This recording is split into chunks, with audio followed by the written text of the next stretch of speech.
Hello, everybody. It appears to me that I'm back. Oh my goodness. I know you guys missed me. You fake motherfucker. Cue the intro.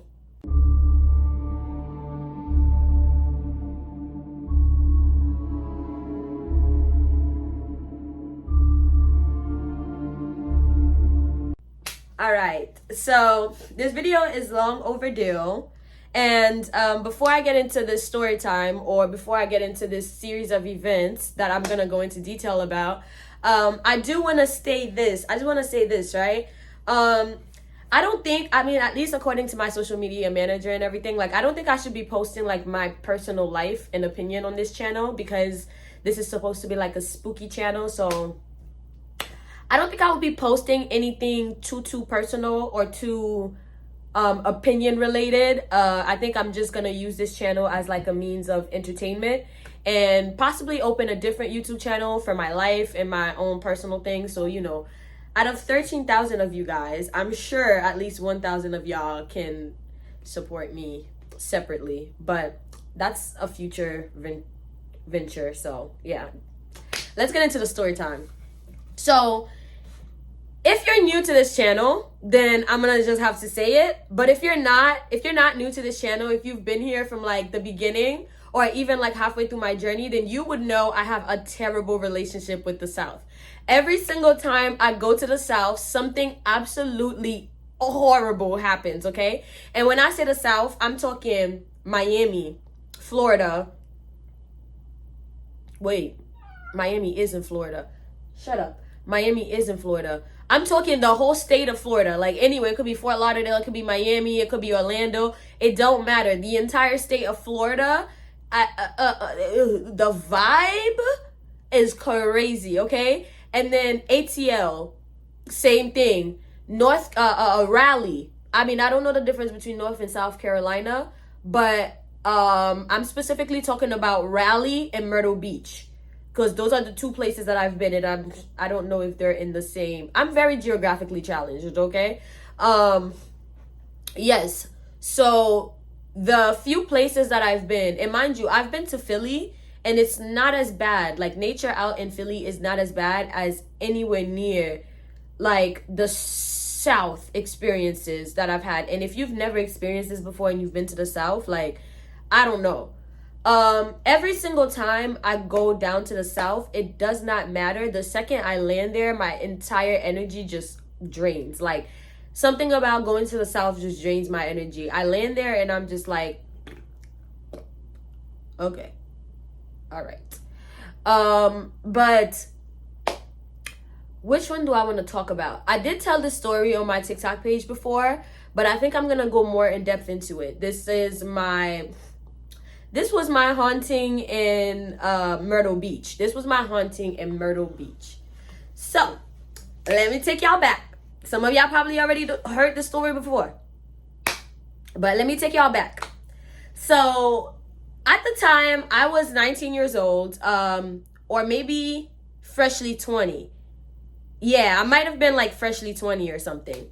So, I was in college and I had this white friend, right? We're gonna call her Lee. So I had this white friend called Lee, right? And me and Lee, we did musical theater together. We did regular theater together. And so that's how we started to get to know each other, and we hit it off. So Lee moved to New York from Myrtle Beach because she wanted to pursue her dreams at being an actress, or being a musical artist, a musical theater artist, basically, or an actress, a singing actress.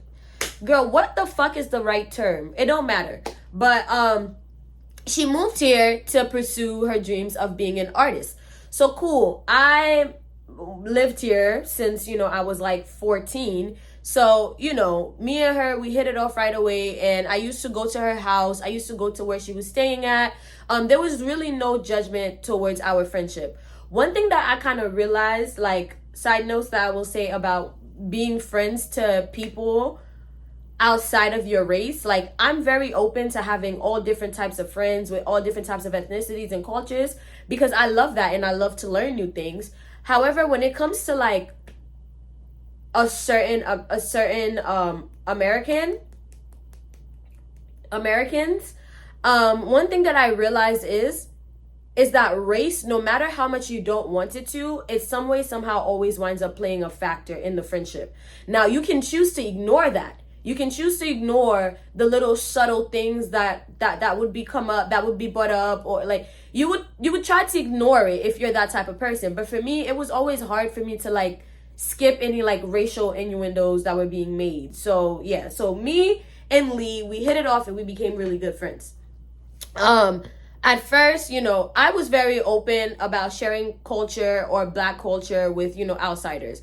I thought Lee had beautiful thick hair, at least for a white girl. So I said, you know what, let me braid your hair, girl. Like, I used to give her cornrows, you know, do her little edges, like, you know, give her these little experiences that she never had before.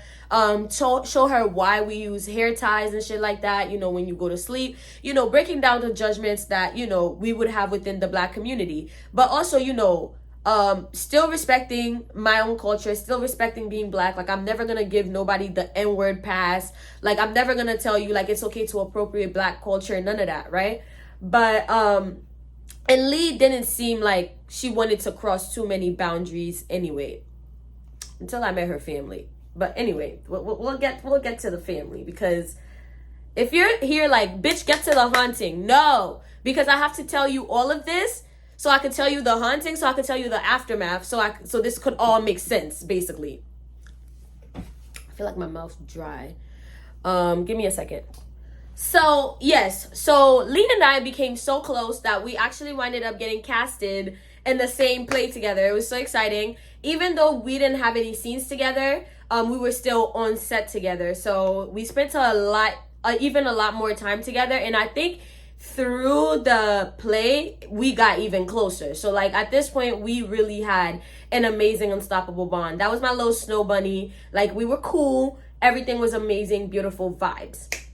Like I said, I used to go to her apartment a lot, and she even wound up visiting my apartment one time, where I live with my black father, with my Haitian father. I put a white girl home. That man was like, hi, do we give her food? Like, what do we do? My dad was stuck. But anyway, fast forward to like the play happening.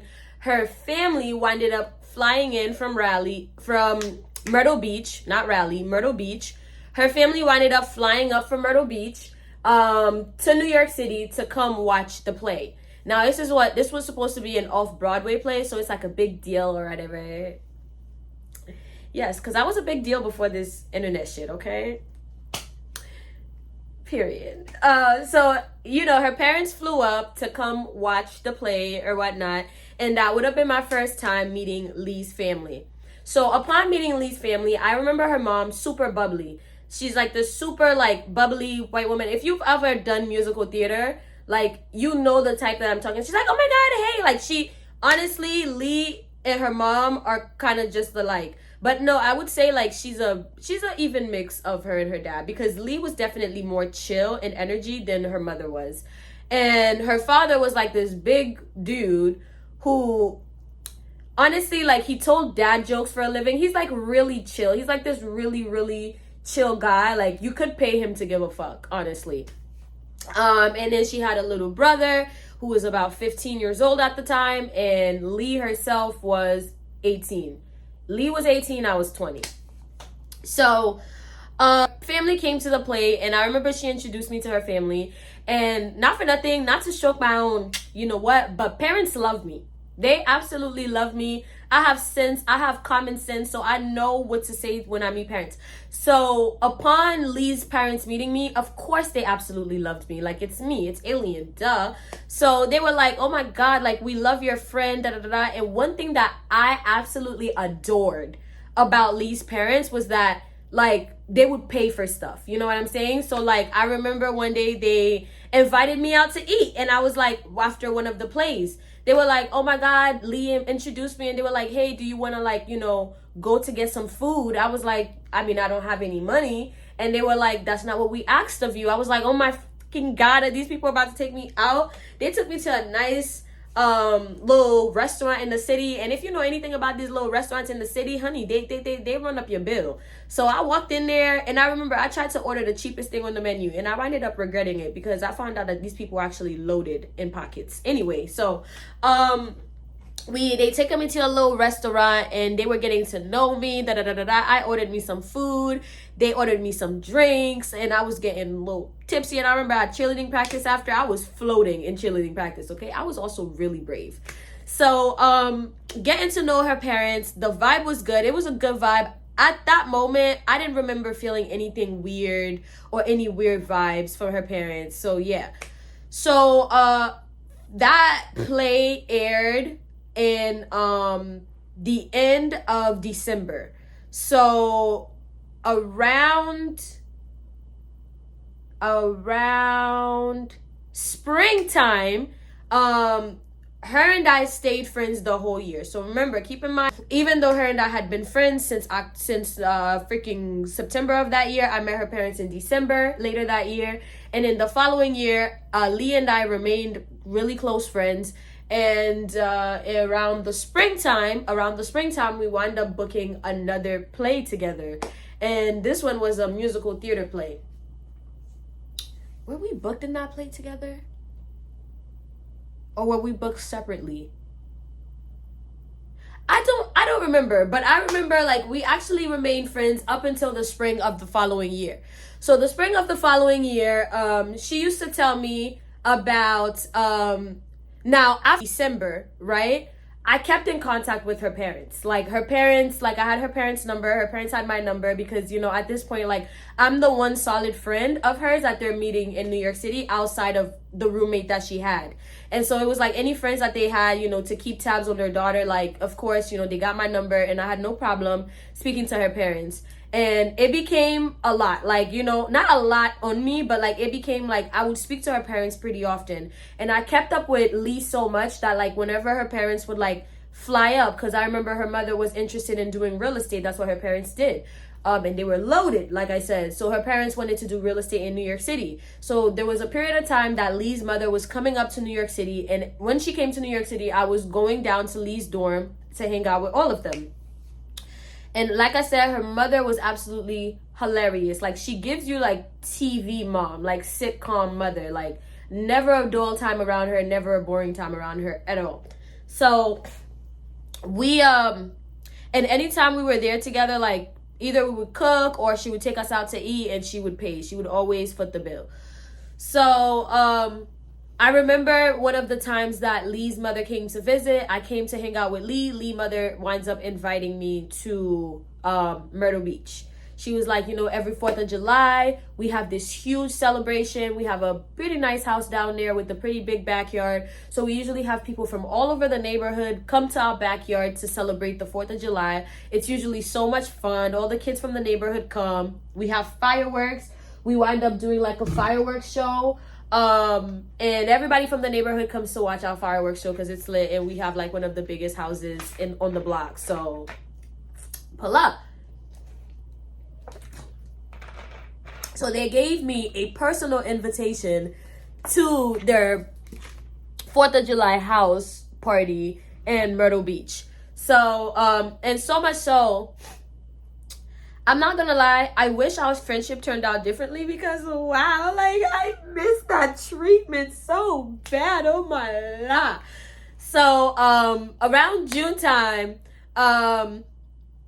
late June, going into July, I spoke to her parents on the phone and her parents were like, yeah, we definitely still are interested in having you come down for Myrtle Beach. Like it would probably mean a lot for Lee to have one of her friends, her new friends, come and integrate her life with us down here in the South. We would love to have you. So much so that they bought my flight ticket to and from Myrtle Beach. Like, they bought my flight.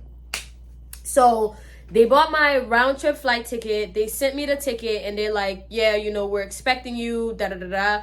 And I remember I was due to fly out July 2nd, and I was due to come back July 6th. So from the 2nd to the 6th, so just 4 days for real. So I remember, funny thing is, I didn't even tell my dad that I was going to Myrtle Beach, because I do think I was like 19 at the time. And even though that's like, you know, a good age for you to travel, my dad was my biggest hater. Like, I was never allowed to have any fun. So it's like, how dare you come to me telling me that you're gonna go to Myrtle Beach? And I handled this in the worst way possible. Because I was so nervous to tell my father ahead of time that I was going to Myrtle Beach, I decided to call him while I was on the plane to tell him that, hey, by the way, I'm on my way to Myrtle Beach. I can't stay on the phone long because the phone's about to cut off. Okay, bye. I will see you in 4 days. That's what I did. Like, come to think of it, as a Haitian kid, growing up in like a traditional Haitian household, like, I really did not do my part. Like, I didn't even fucking try, to be honest. But boom, I was on my way to Myrtle Beach, and I was so freaking excited about the trip. Day one, I land, they pick me up from the airport, and I remember, like, every time I land in a new state, I feel something new. I feel a new vibe. And that new vibe is either a great vibe or it's not so great. And I remember upon landing in Myrtle Beach, even though the Myrtle Beach airport looked beautiful, like they had palm trees, it was warm, I remember just not feeling very good. Like, that's the best way I could put it. Like, I remember just looking around, looking beautiful, but the feeling wasn't beautiful. So Lee took me home. She drove me to her house. She picked me up from the airport, drove me to her house, and we got there, and I remember, like, I had like the warmest welcome from her family. Like, her mom was so excited to see me. Her dad, her little brother, like, everybody was really excited to see me. I came in the house, I said hi. We sat downstairs, we spoke, and I was sharing a room with Lee. Even though I really didn't have to because they had an extra bedroom, I wanted to share the room with Lee because honestly, like, I would have felt uncomfortable. I'm glad that we made that decision to share a room together too, like a slumber party-esque vibe, because everything else that winded up happening in that house after the fact really traumatized me. And I don't think I would have survived sleeping alone in that house. So boom. We wind up, you know, saying we're gonna stay together in Lee's room. I had my clothes, but my clothes upstairs, and I am really excited. Like, this is Myrtle Beach. And I remember the first day that I landed pretty late because I remember it was getting really late outside. So, like, I didn't get to Myrtle Beach until like 9 p.m., right? So the first thing that I did was go out. They had a pool out back and a hot tub. So I went into the hot tub, like, I was playing with the dogs. I ate a little bit. They gave me wine. I was drinking wine, like getting wine drunk. It was cool. Went upstairs and I fell asleep because I was so tired. Long story short, before I even got to Myrtle Beach, I went to the gym, worked out, I did my whole daily routine because my flight wasn't until 6 p.m. anyway, like I said. So I got to Myrtle Beach pretty late, so when I got down there, went to the pool, got a little wine drunk, I fell asleep. I don't remember having any particular dreams or anything. I remember waking up the next day and wanting to feel better.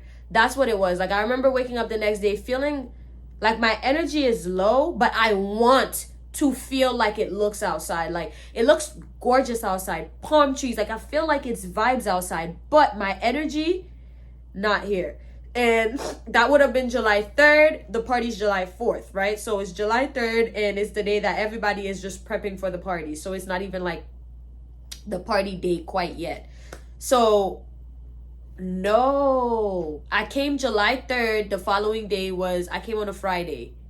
And then the following day was Saturday, which would have been the party. I'm sorry, I'm mistaken, you guys. I sorry. So I came on a Friday and I left that following Tuesday. So Saturday, so the following day that I did wake up, it was 4th of July. So I remember when I woke up, the mother was playing loud music downstairs as she's cleaning up the house, prepping the house for the 4th of July party, you know, doing her cooking. She was doing her deviled eggs, which she was really popular for her deviled eggs. And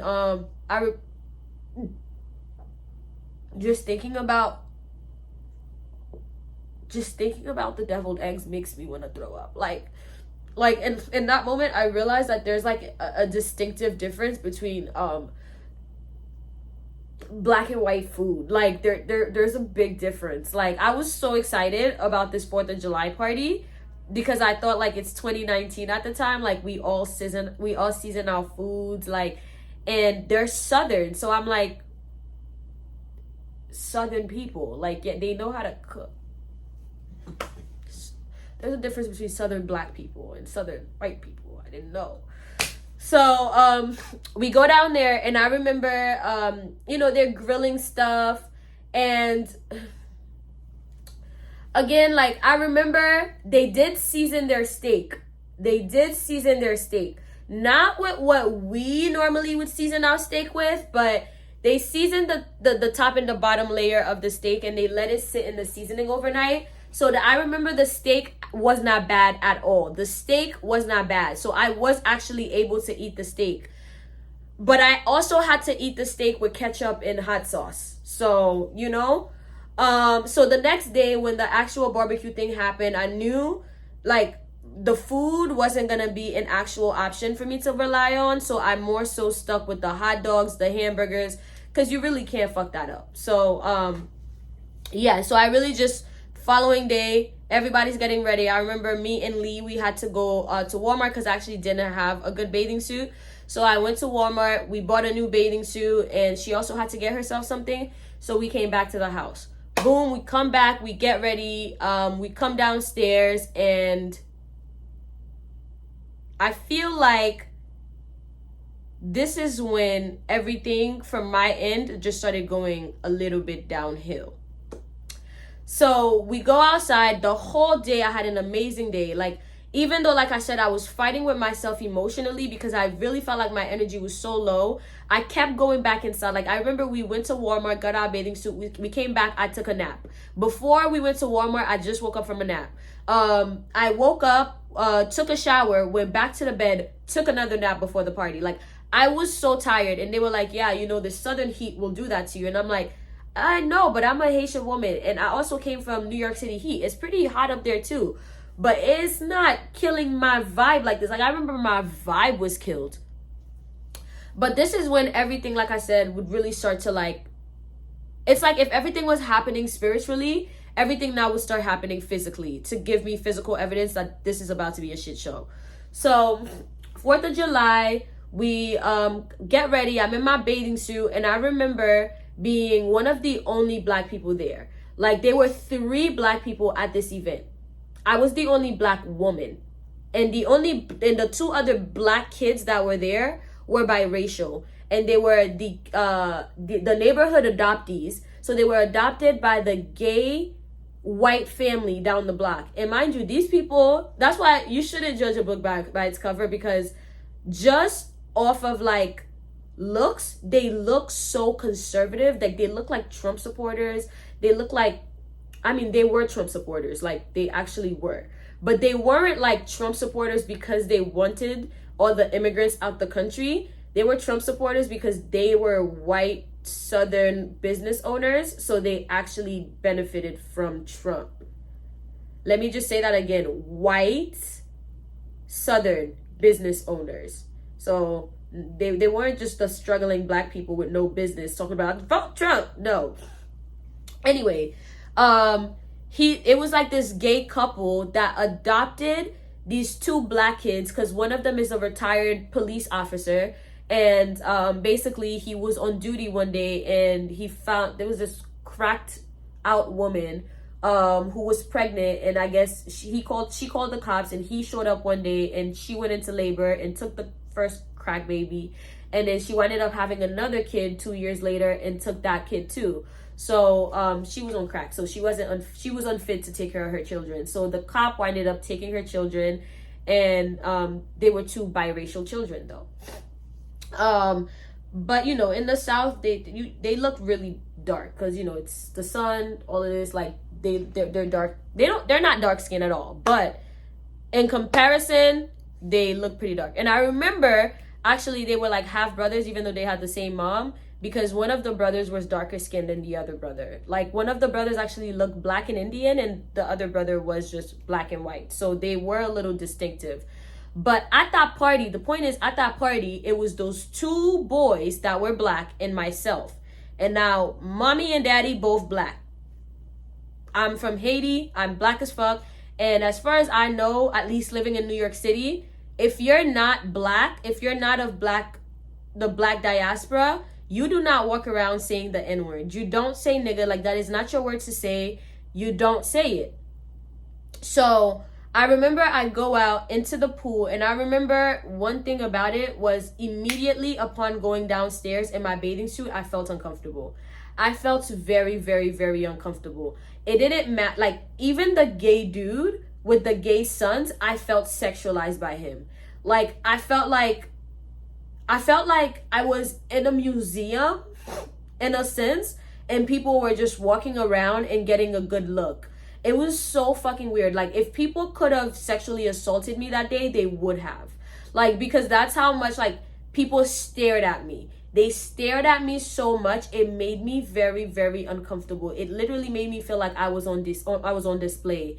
It was so much so that I went and I told Lee's mother how I felt. I was like, damn, like, these people are staring at me. I kind of, like, I feel very uncomfortable. And Lee's mother tells me, oh, baby, it's because you're absolutely stunning. Like, your body eats, like, you have a really nice body, your skin complexion is so nice, like, and you look beautiful, you're a beautiful girl, so of course people are gonna look. And it almost made me feel ridiculous for saying something, but I've been looked at before because I was beautiful, and it didn't feel like that. This feels different. This is a different vibe. Like, okay, cool. So she told me it's because I was beautiful. It didn't really put my heart at ease or anything, but cool. Finally, Lee's friend winded up coming, and she was around our age, and she also smoked weed, so it was cool vibes because it meant that I got to escape all the old white people who were staring at me to then go somewhere else to smoke weed. So then that's what we did. We we smoked weed. Lee didn't smoke, but me and her friend smoked together, and she even gave me a blunt. How sweet of her. She gave me a blunt, and she gave me like one of those like nicotine smoky thingies. We get back to the party, and we're in the pool at this point. We're chilling, we're all playing around. Again, I still feel like I'm being watched. Long story short, we wind up, all the young people that were there, like, we were all around like 17, 18, 19, 20. I think the oldest one that was there was like 23 at the time. We're all chilling in the hot tub. In the hot tub, I am the only black person there. They're playing black. Oh, I'm sorry. The DJ was black. The DJ, though, full black, African American black DJ. And imagine him in his 40s. Everybody calls him uncle. Like, he's in his 40s, black man. Yes, so he was a DJ at the party, and he's playing the music. And he's playing pretty good music too. He playing Caribbean music, and he playing, you know, culturally black rap music. I remember I'm chilling in the bathtub with all these white kids, and I remember one of them says, like, he's rapping to Drake, and he says nigga. I remember I look over next to me, and he's this white boy, like, fat white boy, and like, he's rapping along, and he just glosses over the N-word. And for me, it's like, I'm a little stuck, because I'm like, did he say that? Did he not say? Like, I don't know. So I'm like, huh? Nah, I don't say nothing. The first time I thought I heard it, I didn't say anything. And now we all getting into a conversation, and we're talking, and he's throwing out the N-word. I'm like, bro, you can't say that. And when I confronted him on it, he gaslit me. And everybody in that bathtub is kind of looking at me like I'm ruining their vibe. And I'm like, no, I'm a black woman here, and I'm getting passionate about it. So then, so much so, I go inside, and I have a conversation with Lee's mother the following day. I have a conversation with Lee's mother, and I said, I honestly did not appreciate the usage of the N-word yesterday. Like, that to me makes me extremely uncomfortable. It is not a word for white people to use at all. And I heard Lee's father using it. I heard Lee's younger brother using it. I heard random people throughout the party using it. Like, this is like Southern culture. Like, they say nigga. Like, it don't matter if you're white. It don't matter if you're black. They does say nigga down there. And for me, it's a culture shock because, like, don't refer to me like that. That feels crazy. Like, that, like, hearing a white person say nigga in real time in person feels fucking crazy. So I'm talking to Lee's mother about the N-word, and she's just like, oh, you're offended that they said nigga? She said nigga to my face to ask me if I felt some type of way about it. And in that moment, that's when I realized, yo, it don't matter how kind these white people are, or how much you swear they have your back, or how much you swear they fuck with you. They don't. Because ultimately, they always want to flex on you and show you who's boss and show you who's master type shit. Because how I come to you telling you everybody was saying the N-word at your party yesterday and I felt uncomfortable, and I said the N-word. You gonna say, oh, you got mad because they were saying nigga? Honey, everybody says nigga down here. So, boom. I'm explaining to them, and now we have a little 15-year-old brother. I don't know why he felt like this was a space for him to even talk. So now he's like, oh, but you have to understand that this is a culture down here. I said, I don't have to understand anything. And then now when I said that to him, everybody comes to me like, whoa, please calm down, calm down. Like, I'm not about to beat on this 15-year-old, but understand that this is something that I'm very passionate about. None of y'all about to stand here and say nigga to my face. Understand my boundaries. And I think they understood that I was pretty upset, and that they were like, oh, okay, we just, like, it's unfair to ask like a 40-year-old man, like, you know, Lee's dad, to not say the N-word. But, you know, I guess we'll try not to say it around you. Y'all, I already knew I was in some bullshit. Now, let's get into the spooky stuff that y'all were waiting for. I know it's been like over 30 minutes of the story, and you're like, bitch, now you're getting to the spooky stuff. Because I spoke about it on TikTok already. I just wanted to give you guys an in-depth story of what the fuck actually happened. So, I remember that day. I remember I winded up going outside. Now, keep in mind, they live in a $5 million home. Just know that they were very wealthy, and the father owned a heating and air conditioning business. So they were making six figures, and they were the only one in Myrtle Beach who owned that. Let me not say too much before y'all find them. So they lived on like this pretty large property. They had this huge land space and everything. And I remember one thing that I love doing everywhere I go is to go out to nature, to like where it's like trees, like to a park or something, touch the trees, connect to the trees, sing to the trees, talk to the trees, and ask for healing, because nature is very healing. I attempted to do that in Myrtle Beach, and the thing is, I walked into the forest. I would call it the forest because it really wasn't a park. It was just like it was just surrounding with trees. I decided that I was going to walk in and surround myself with trees to get the nature's blessing. I remember upon entering, it didn't feel good. Like, it did not feel good, not one bit. When I tell you I wanted to cry, I was barefooted and I wanted to cry. I felt like nature out there hated me. Like, that's the best way I could put it. I felt like the earth out there hated me. I felt like I wasn't welcomed into the forest. I felt like I wasn't welcomed to touch the trees. I felt like the energy was calling, like, was telling me to, like, get the fuck out. We don't want you here. That's how it felt. And I'm thinking it's all in my head. It's all in my head. So I walk into the forest anyway, and I'm trying to, like, you know, touch the trees and stuff. And I remember, like, I'm starting to feel very emotional. Like, I'm starting to feel like I want to cry. I'm starting to feel rejection. Like, I'm starting to feel like I'm not wanted. Like, I'm hated. And I remember I just stood there and I just broke down, like, next to the trees. And it didn't feel like a good breaking down. Because it felt like as I was crying, more negative thoughts of, like, yeah, bitch, you don't belong here. You don't deserve to be here was, like, hitting me. And I remember I'm looking up, like, into the trees. Even though everything looked so beautiful, everything just felt so ugly. And like, I decided to walk in deeper, and I don't know why I did that. And I remember the deeper I walked, like, I started to hear voices. Like, I started to hear whispering. Like, and the whispering was like, like, dead ass. Like, oh my God. I remember I was so fucking freaked out. The deeper I went, the louder the whispering got, and I started getting lightheaded. So I started to feel like I was gonna pass out in the woods out there. So I decided, you know what? This is not what I was expecting it to be. So I'm just gonna go back home. I was really excited about coming out to the woods and the forest out here because New York is a concrete jungle. So, you know, like, you don't really get the best out of nature out here. So I was really looking forward to do that out there. But it was very clear that the nature out there was not welcoming to me. So I remember I went back inside and I went into the house, and I remember I'm staring outside from the window at this point. And once I got back inside, I thought I was going to feel better, but I don't feel better. Like, I still feel really lightheaded. Mind you, this is the day after 4th of July. I still feel really lightheaded. And I remember looking outside into the window, into the woods, and I remember just being stuck there. As if, like, something is, like, summoning me to the woods, like, come back, come back, come back. And I remember just fighting the urge to literally run out there and go into the woods. So that nighttime was when everything officially got like scary.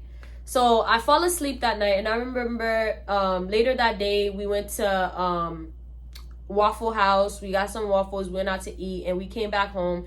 And keep in mind now it's Sunday, and I was set to leave Tuesday. So Sunday, I remember I go to sleep, and the first series of dreams that I had was me waking up, not knowing that I'm dreaming, and me literally running out of the house. Like, I ran out of the house, and I just took running straight into the forest. And I remember it's like pitch black outside. And I'm like running, but I know something in the forest is calling me. So I'm like running, and I get to the forest, and I felt like vines, like, you know, vines that like grows like on the trees, like the plants and stuff. I started to feel some like crawling around me. And then I started to feel them like reach around my feet and stuff. And then as I'm trying to run, like I get caught up by so much vine that I can't move. And mind you, this all feels lucid. It feels like I'm actually going through this. You could not pay me to make me believe I was dreaming. So I get caught up with all this vine, and I'm trying to move, but I can't move. And then I'm starting to see that the vines are slowly starting to like wrap themselves around my face, and now I'm starting to lose my vision and I can't see. So now it's completely black. So as this thing is like holding me, now I feel like the vines are like literally walking me towards something. So then finally I feel a drop, like as if they literally dropped me from the sky. And I feel the drop, and I land on the ground, and I remember I could like see through the vines at this point. And so I'm just looking around, and I'm seeing, Lord forgive me, creatures. I'm seeing demons like that are like yay high, that have like big, like humongous feet, like feet that I've like not seen before. Like them shits was huge. And I remember like they were creatures, so they weren't even humanoid. They were creatures, like full on demons. Like, oh my fucking God, I don't even know how to describe them. Their skin was really wrinkly. They didn't have hair. They weren't wearing any clothes. These were animals that lived in the forest, and they all just surrounded me, looking down on me, wondering what the fuck am I doing here? They're like, what the fuck are you doing here? We're gonna torture you now. We're gonna beat you. We're gonna rape you. Like bad. And I remember one of them got their hands on me, and I remember just saying like, God, please help me, please help me. And at the time I had no connection with my ancestors or nothing. I remember just saying, God, please help me, please help me, please help me. And as me saying that, I woke up. That was Sunday. Monday, the day before I leave, everything comes up a notch. I go to sleep, and mind you, yes, I'm sleeping next to my white sister. I'm on the bed. I don't recall when I fall asleep. I don't recall what time I fall asleep, but all I know is same thing that happened the night before. I woke up, and you could not pay me to believe that I'm sleeping right now. I look over next to me, and I see my white sister is sleeping right there. I see Lee. She's sleeping right there. I'm looking around the room. It's pitch black. I really can't see anything, but I notice that the door is left open. And for whatever reason, I'm laying on the bed underneath the blanket, and I'm really focused on this door. And I remember feeling comfort that I'm underneath the blanket, because I knew there was somebody next to me, if anything. So I'm like covering underneath the blanket, and I can't look away at the door. So I'm looking at the door, and then eventually something pops out from the darkness. Boom. And I'm like, oh my God. So it startles me, and I like go underneath the blanket. So then I'm underneath the blanket, can't see anything. And then I'm like, okay, just look one more time to see if it's gone. Maybe it's my eyes playing trick on me. I get above the blanket, and I look, nothing. And then I'm like, oh, okay. I go to sit up, and out from the edge, the edge of the feet of the bed, that shit put its hands up and grabs my feet. So I'm freaking out. I am freaking the fuck out. I'm like touching my white sister. I'm like, wake up, wake up, wake up. There's something in our bedroom. There's something in the room. Please, please, please wake up. And for whatever reason, she's not waking up. And I'm freaking out so bad that I decide, like, let me just squeeze my eyes together hard enough. And I do. I squeeze my eyes together hard enough and I wake up. Or so I thought I woke up. Because apparently that night, your girl was dreaming in layers. Sorry, y'all. My lips is getting chapped. So I wake up, and at this point, I wake up and I realize that I'm sitting on the couch downstairs. And I don't know how I got to the couch downstairs, but I know I'm sitting on the couch downstairs and I'm looking up. Again, it's pitch black. Can't see anything, pitch black. I'm sitting on the couch downstairs and the TV was off, and I know that I have to get upstairs. So the only light source that I'm seeing is coming from upstairs. And mind you, Lee's bedroom was also upstairs.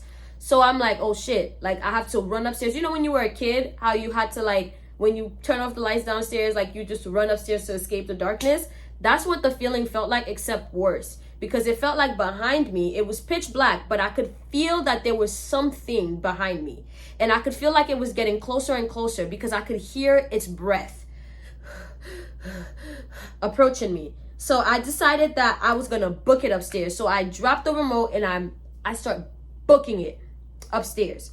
So as I'm booking it, I look behind me and I'm seeing that there's a demon behind me. And I get upstairs, and right in front of my white sister's room, there's a demon standing right there. So there's a demon in front of me and there's a demon behind me. So I don't know where to go. I'm literally stuck in between two fucking demons. So I'm out here screaming my head off, like begging for somebody to come and help me. And I remember, keep in mind, everybody slept upstairs. So I remember running, except for her parents. Her parents slept downstairs. So I remember knocking on everybody's room, like, please, somebody come out and help me, come out and help me. And I remember knocking on my white sister's door for her to open the fucking door to let me in so that these fucking monsters don't get me in. It doesn't matter, like, and like I am knocking, like, in frustration, like, let me in, like I'm knocking in frustration. Nobody is opening the door for me. I said, okay, cool, that's fine. So then I just see them slowly approach me, and it's like the closer that they got to me, I fell to the ground, and then I woke up again.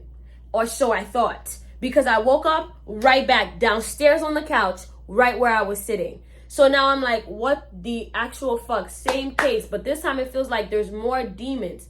So now, same thing. I book it upstairs. And as I'm booking it upstairs, now I'm turning around and I can see them. And these motherfuckers are crawling up the steps. Like, they're crawling behind me to, like, reach for me and shit. And they're like, get out, you don't belong here. Like, they're all screaming the same thing. Like, you don't need to be in this house. You don't need to be in this house. Get the fuck out of here. We don't want you here. And again, same case. I get upstairs. All the doors are locked. But there's a main demon right there waiting for me. I freak out. And I fall to the ground. I wake up again, back downstairs to the couch. Wake up again, and this time the demons are intensifying, and they're throwing out insults, calling me a nigga, telling me, get the fuck up out of here. You cannot escape us. You will never escape us. Unless you want us to come with you, you need to leave. You need to leave. You need to leave. I get upstairs, same case. Doors is locked. Demons is there. They're not letting me in. I freak out. Wake up right back downstairs. Same thing. I had the same dream. I lived through the same dream over and over and over and over and over again, at least 6 times that night, and I was absolutely horrified. I will find the story time that I told on TikTok, and I will put it in this video, because I know I only explained part of the dream, and like the longer time goes, I kind of forget like most of the details that happened. But I do remember after they ran me around that entire house, like literally they were just running after me. And that was the joke. That was the standing joke, was like I wasn't gonna get any rest in that house. Like that wasn't my house to rest in peacefully or anything. The spirits ran me all around the house tirelessly until eventually I guess they got tired of doing that to me. So then I woke up for one final time, or so I thought I did. I woke up, and I remember at this point I looked next to me and I see my white sister sleeping next to me. So I know this is a dream. And I look around and I can actually see. I see that it says it's 3 a.m, and I'm like, okay. So I'm looking around and I'm like, damn, that was a crazy dream. Like I literally just had the craziest fucking dream just now. And then I remember I'm in this bed and I look over at the door again, and I start to feel that same uneasy feeling. So I'm like, oh no. And then literally out from under the bed comes crawling these demons, and I see a demon literally just rush towards me on the bed, and I run underneath the pillow, and I tried to hug on my white sister. I'm like, please, like, hold me. I'm waking her up, and I'm like, yo, they're chasing me, they're after me, like, and I remember I'm holding her face, and I'm like, you have to help me, please, they're chasing me, they're after me. And I remember she turned around, she held my face, and she looked at me dead in my eye and said, I cannot help you. This is something that you have to handle on your own. And then she turned around, she kissed me on the lip, turned around and went to sleep. And I remember her telling me that I was on my own. And I remember I was in a house by myself, filled with ghosts and demons and monsters, and I was to fight it all alone. Yeah. And I remember that whole night, like, I just kept having more dreams where I thought I woke up, where I thought I was fine. Because at some point I started to think I was dying, because that has to be it, because I'm not waking up. And each time I realized that I was dreaming, that's the next thing. Each time that I started to realize that I was dreaming, because every time I woke up and I went through the whole cycle again, there was a point in that dream that I would realize that I was dreaming. And every time I realized that I was dreaming, that's when I would respawn back to the start of the dream. Like, every single time I'm like, oh, this is a dream. Boom, I either wake up in a new dream, or I restart the whole dream over, where I don't remember that this was a dream that I dreamt. Like, yeah, it was definitely a sleep demon in that house or something, because it was like, I saw an episode like this on Sabrina the Teenage Witch, like, and I'm talking about the new one that came out. And I swear to God, I did not watch the show beforehand.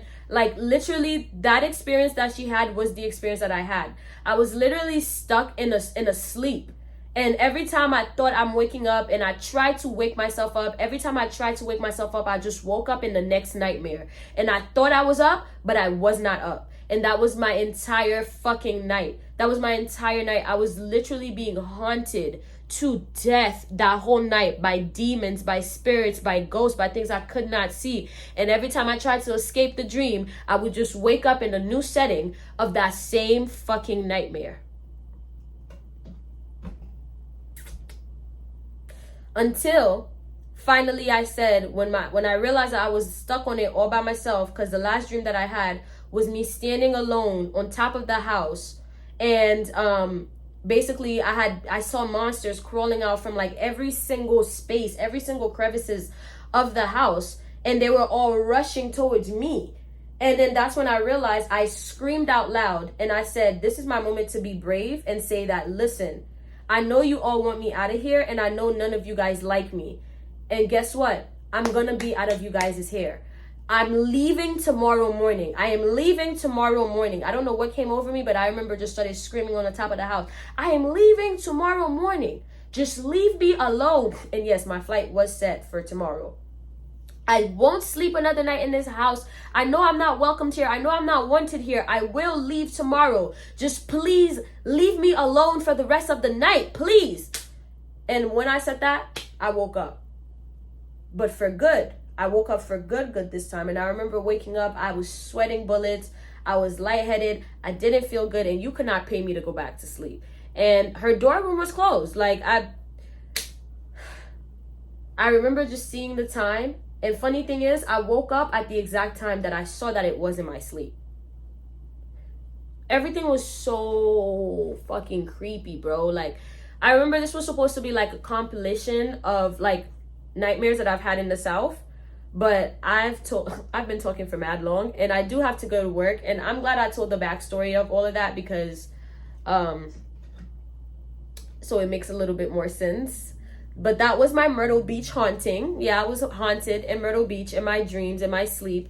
It was absolutely terrible. Had 2 days of nightmares of being running around, ran out by spirits. I got ran out by spirits in Myrtle Beach. Ran out by spirits, which is why you can't pay me to go back to Myrtle Beach. Like, I don't know if it was just that girl house or that specific property that she was staying in. I never really had another opportunity to go back to Myrtle Beach to judge it for myself. I'm gonna have to judge a book by its cover. It's a beautiful town. Beautiful, beautiful town. Like, I have nothing to say about the vibes or anything. Like, it's a beautiful town with a few conservatives everywhere, for real. Like, historically, at least in America, white people and black people being friends is so, like you have to find, like, that 0.001% white person who's actually sympathetic to you and your black issues, especially as an immigrant. Because I remember, like, even though, like, I tried to forgive everything, like, I just remember one day as an immigrant woman, this was before I even got my green card.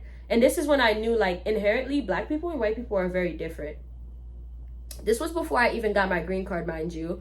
I done been to y'all house in the South. Y'all know about me. My ears are, like, ringing so bad right now. But what if they were talking about me too? It's the fact that you guys know that I'm an immigrant. You guys, I used to cry to them about everything that I used to experience, because when Biden came into office, it became really hard for me to get my green card as an immigrant woman, actually. Something that should have took 6 months ended up taking 3 years for me to get approved. No cap.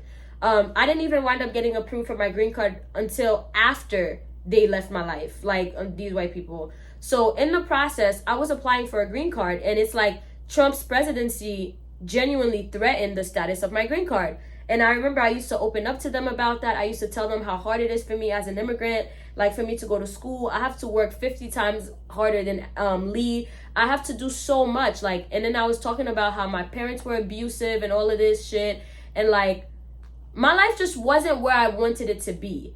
And they used to listen to me and still, to my face, tell me that they're going to vote for Donald Trump. And I used to tell them, like, yo, Donald Trump is actually the main reason why I'm having a hard time getting my green card right now. And I didn't matter. My single experience didn't matter to them at all. And then I realized, wow, these people are always going to do what's best for them. Like, it's never going to be a community thing. Like, we're not one, like, The people over here, yeah, there's a difference. There's a difference. And I was in musical theater, like I said. I grew up as the token black girl in most spaces, because I was the only black girl in most spaces. And I will say this, like, there's a difference. there's a difference. Unless you learn to ignore the social issue, the racial issues, the little innuendos or the little subtle things that would happen, there's actually... Anyway, I'm gonna have to do a part 2 to this video, because I didn't even tell y'all about what happened in Miami last year when I went to Carnival. Which other Southern experience did I tell y'all about? That was really the thick of it. I already told y'all about what happened in Cape Coral, so y'all got that. Yeah, I think all that really there's left is for me to talk about Miami Carnival and what happened. And I'm not gonna do it all in this video, so you guys are gonna have to come back for part 2. Thank you guys so much for sitting through me talking this long. I know you guys enjoy my story times, and I know you guys also said, and if this wasn't spooky enough, I'm sorry.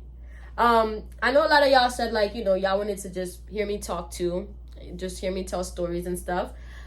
Make sure you guys love my stories. Turn on your post notifications so you know every single time that I post. And please leave a comment. When you do leave a comment, when you watch the video all the way through, it really does help me boost on YouTube, because I noticed that my views are a little bit shaky these past couple of days, at least when it comes to YouTube. And I just want to make sure that all my followers are still around. You guys are still there. You guys are still ready to support me.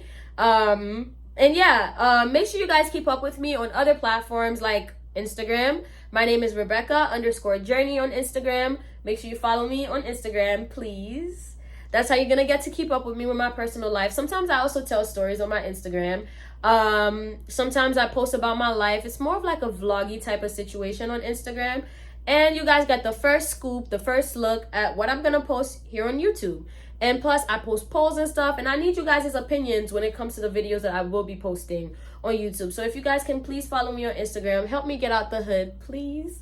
That would really mean the world to me. I have 13,000 of you guys on here. Come on, like, I had Instagram before I even had YouTube. Like, I'm just trying to get to 5,000 followers on Instagram at this point. Please help me get to 5,000 followers on Instagram, so I could feel like something and somebody and brands could actually feel good about working with me. Because, you know, it doesn't matter that I have 100,000 followers on TikTok because it's TikTok. Like, nobody really actually takes TikTok that seriously. It more so matters that I have more followers on YouTube. Or it more so matters that I have you guys over on YouTube, the subscribers on YouTube, because YouTube is a bigger or more sustainable platform than TikTok.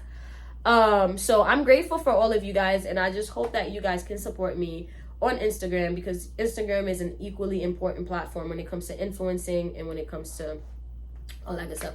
Thank you guys so much for listening to the story time. You guys know it's coming. You guys are my abducted humans, and I love you, my abducted humans. I love you guys so, so much. I cannot wait to see you guys in the next video. Make sure you subscribe. Make sure you have your post notifications on. Please make sure you share my video. Yeah, thank you. I love you guys. Make sure you guys share my videos and do the thing. Cue the outro. All right.